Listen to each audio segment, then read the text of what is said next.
So, we enter the ancient ruins and we encounter a droid whose ancient language we can't understand. Pretty much like all the other Star Wars languages we can't understand. They're completely based on scat lyrics. Either because George Lucas couldn't be bothered to make a language back in the day for each of his droids or aliens, and for some reason this had to be maintained throughout all future iterations of the franchise, and BioWare respected this choice, or BioWare couldn't be bothered, or was contractually obligated to do so. I mean, it's gibberish whether it's coming from a living, inorganic, or forgotten inorganic droid. And no, it's not really that important, it's just nitpicking, but it sounds completely stupid. I know it's gibberish, and a realized space opera universe should have some modicum of detail when it comes to languages, like other franchises. Kapla! The droid can probably understand us.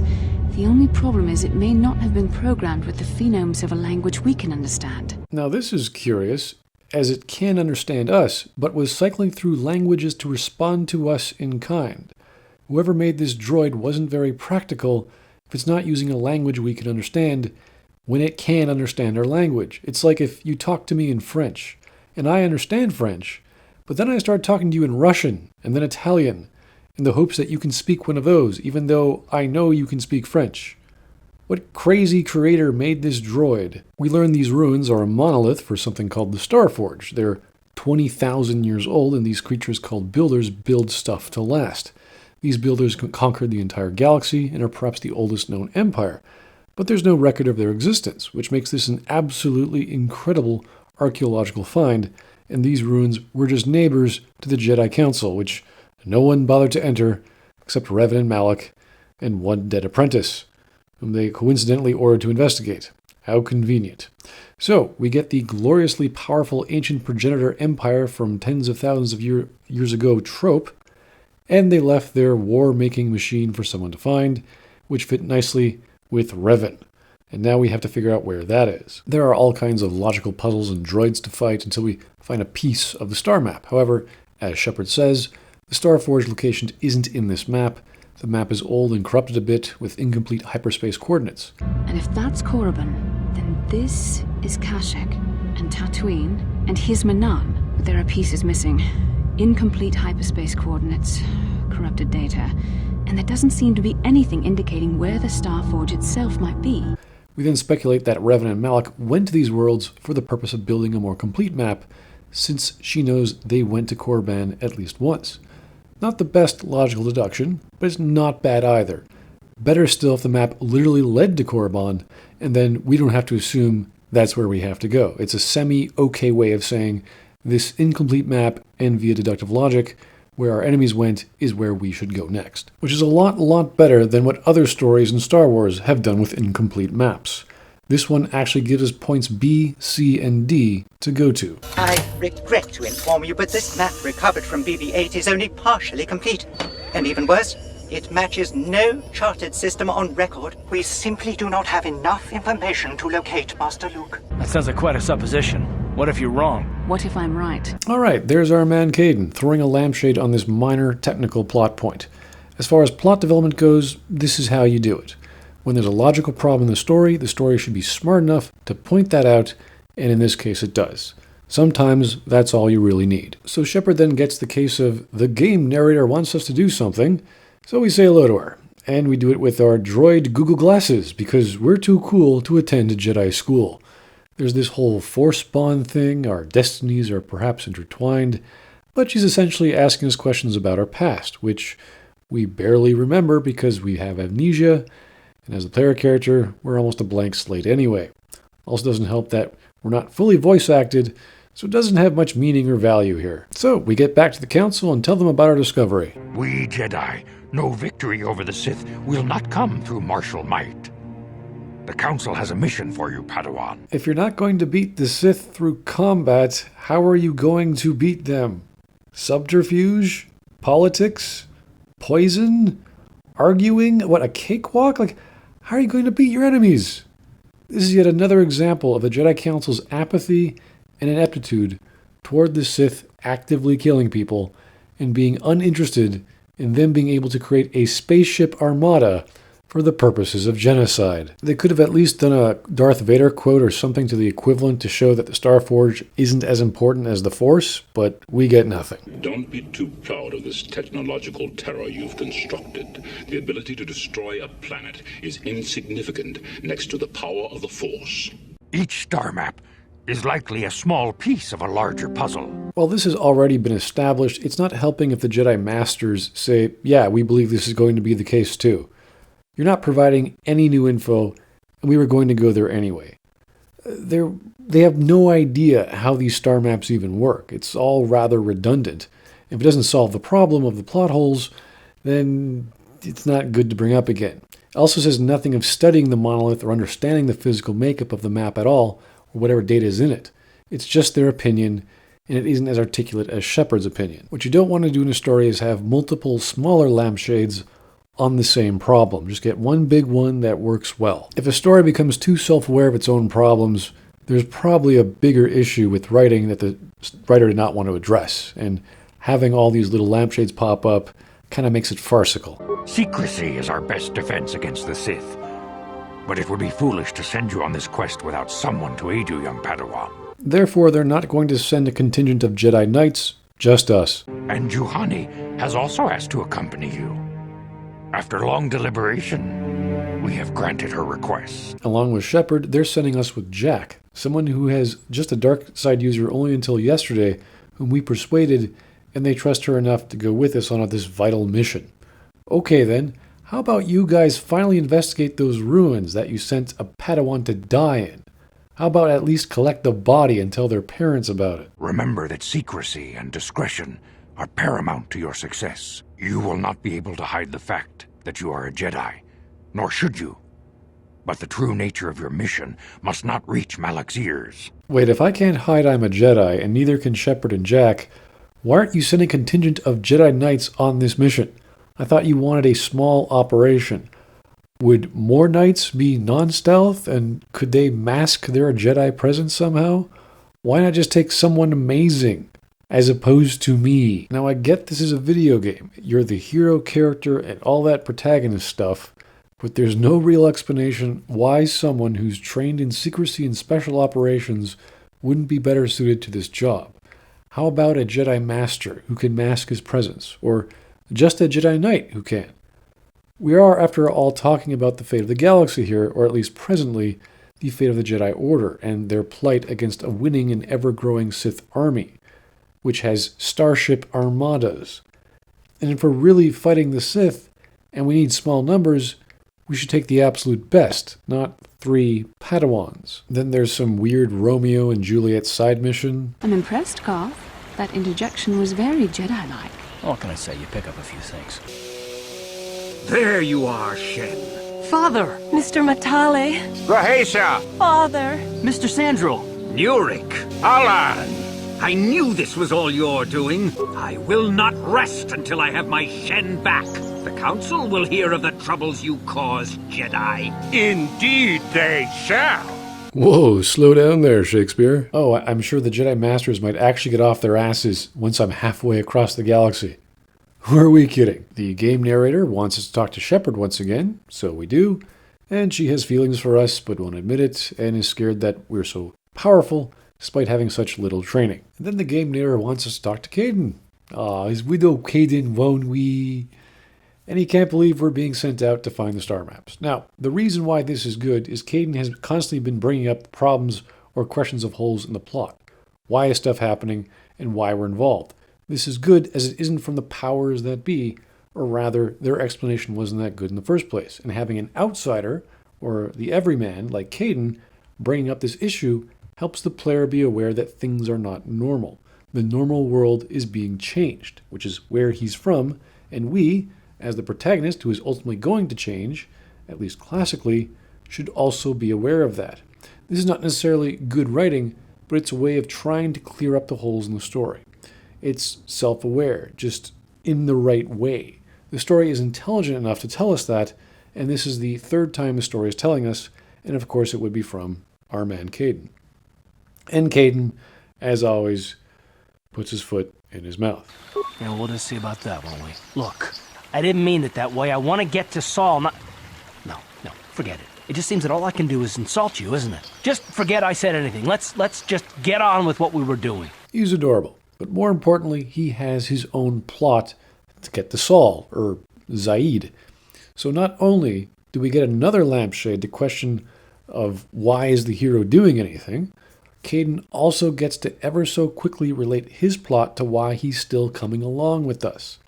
That is quick and clean exposition of what supporting characters should do, and was all within his last sentence. They reiterate the plot, their own plot, as well as lampshade the flaws in the story. This is good writing. Shepard says she never killed Revan, it was Malak, and she doesn't want to talk about it because it was painful. Okay, she also talks about her own past. So we're on our way to Kashyyyk, with 3 Ys. We get a cutscene with Malak, Zaid, and Kalo, who amazingly survived the bombardment of the city, even though we saw him get comically crushed by the ceiling of the hangar we were in when we stole the Ebon Hawk. Oh, and we know the Starforge is operating at 200%, but Darth Malak is more interested in Shepard and hopes that Kalo can bring her in alive. We then get a cutscene of another dream sequence, this time it looks like another star map, perhaps the one we might find on Kashyyyk. We'll still chalk that up to the power of coincidence, or the Force works in mysterious ways. And then we land, and then Shepard tells us we have the same vision as her. Interesting how in this instance, the Force is the plot point provider in this story. We discover someone has stolen the emergency food in our ship, and it's perhaps a stowaway. We then find the stowaway, and we're trying to figure out what she's saying, and through dialogue we sort of are, but her words make no sense to what is written in our responses. Now, this isn't really important, but I have to bring this scene up because since the story wants us to be aware of language, again, the whole nonsensical Star Wars gibberish languages, and that is apparently a brand new one here, are not helping the believability of this or any scene throughout the franchise just because they're alien languages. Even though this is an interactive language learning series of dialogue choices, it sounds nonsensical, and our character tells us they're actively learning the language, not us, but the voice actor doing the talking is still speaking gibberish. This is very difficult to follow and ultimately feels ridiculous. Mucho shaka paga.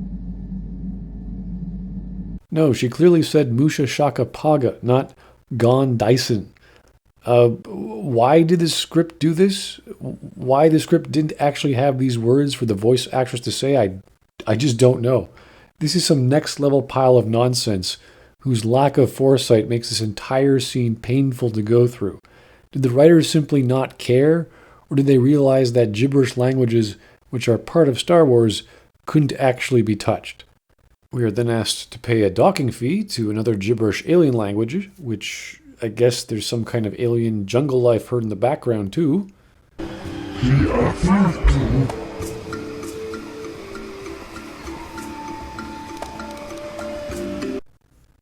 Yes, the audience can't understand the gibberish, but our main character can. Great. We persuade him not to pay the fee, but then he notices that we have a Wookiee with us, and he's going to try and sell us a translator so we can understand the Wookiee language, which I guess is fine, but that's suggesting our Wookiee doesn't understand English.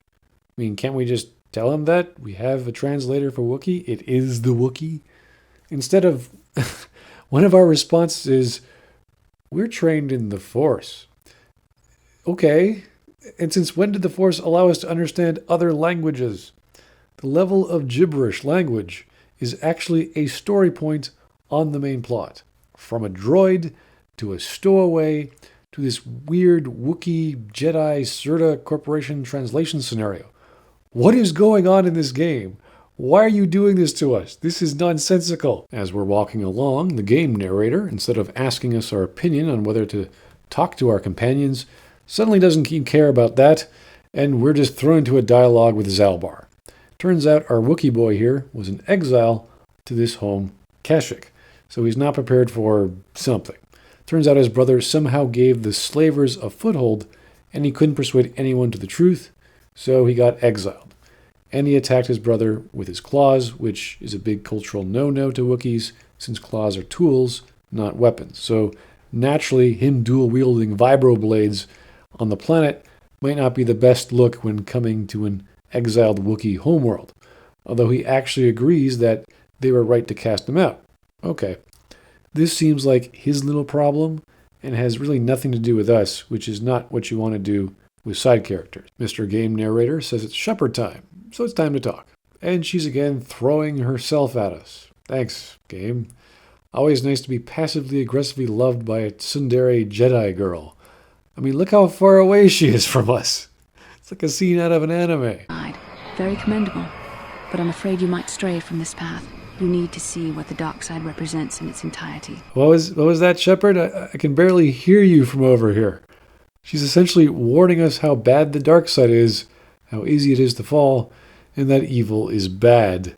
Suddenly, some gibberish woman recognizes Shepard and knows her mom. Apparently her mom is sick and hasn't found Shepard yet to talk to her, but she's on Tatooine, so we'll go talk to her if ever we visit the planet. Okay then. We then encounter a Zerka doorman who hates Wookiees, and this might be related to the slavers that Furball might have been referring to. Giving these guys a backstory based on our supporting character is okay, not great, but it's certainly better than nothing. If it ties into the main plot, then it'll be great. If not, coincidental window dressing. We immediately encounter some praying mantis things on this massive tree fort road. Turns out this hallway was built by the slavers, as Furball gets nostalgic. And I'm suddenly wondering, what the hell are we doing? We're going to see the Wookiee chieftain, I think? Is he going to give us some info on the star map? It's not quite spelled out to us here why, though. We then encounter a Zerka group who have put down a Wookiee slave, and of course our Zaalbar is all angry. We can talk them away. This is fine and establishes what the Wookiees are actually going through. Then the main plot catches up with us, with Dark Jedi, as opposed to just calling them Sith, who say they're from Malak. Interesting. How did they know we were here? Were they just waiting for us for days? Weeks? Did Malak perceive this through the Force? And if so, why did he send more? I suddenly realized most plot holes can be filled in with the Force through precognition, provided it's done right. Anyway, we kill them and they drop a whole bunch of lightsabers and other goodies. We meet up with Chundar, Zaalbar's brother, who's the Wookiee chieftain, and he speaks with Zaalbar about the slavers. Okay, so it seems like Zaalbar's issues are now ours. This is how subplots with supporting characters work. Their subplot gets involved within the main plot in some way. In the case of video games, it's part of the main plot, and it's not a side mission. Of course, we were directly forced into talking to Zaalbar about his past, and now it's catching up with him in our quest to find a star map, which hasn't quite been brought up yet in the narrative aside from our vision. Although it's going to have to be in some way. We're just not sure how yet. So it seems their father was enslaved, and it looks like Mr. Chieftain here wants to find another exile who's living in the Shadowlands in another part of the jungle, and then kill him. And somehow Shepard doesn't seem so angered about this. It's not very Jedi of her. Then I suppose we have little choice. We should proceed with caution, however. And then we have a party shuffle, so we need to choose someone to come along with us since Zaalbar has to remain. So we choose Jack. And the game narrator says it's time to talk to Jack. And she had a childhood dream of being a Jedi, and then she became one. Yay. We fight with some Wookiees, but they consider us slavers. This is to establish the general opinion of Wookiees in relation to their predicament. They don't like slavers. We're not Wookiees, thus they assume we are slavers. This is a normal establishing scene. So we finally get to the elevator that takes us to the Shadowlands, and there's this classic Star Wars transition called the clock wipe. Notice how the two scenes are nearly identical and simply show the passage of time, and that is simply a very long elevator ride to the bottom. And like in classic KotOR pacing, we are immediately placed in danger, and somehow Calo Nord has been waiting for us in the Shadowlands, and we immediately get into a fight. We continue on and then encounter a cutscene of some guy wielding a lightsaber and taking on 4 animals, and he kills them. He introduces himself as Jolie Bindo, who says he has fought the Sith. He doesn't care about politics or opinions, but he can finally ask him about the star map, and thankfully he knows something. About time, main plot, wherever the hell you were. Now, in order to get to the map, we need to perform a task and then allow Jolie to join us. The task he wants us to perform is to remove some Zerka camp that is close by to him as they've been getting in his way by trampling on his garden. This is a bit strange, since his next requirement is for him to join us. He wants to do this because they mishandled his garden. I guess he was really angry about his vegetables being abused and wants us to kill these guys.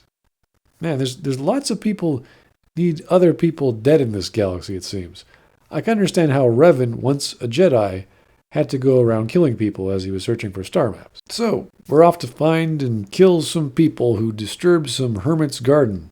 That sounds pretty Star Wars Jedi-ish to me. We then pick up a destroyed droid's head, and the rest of it explodes in our face. Yay.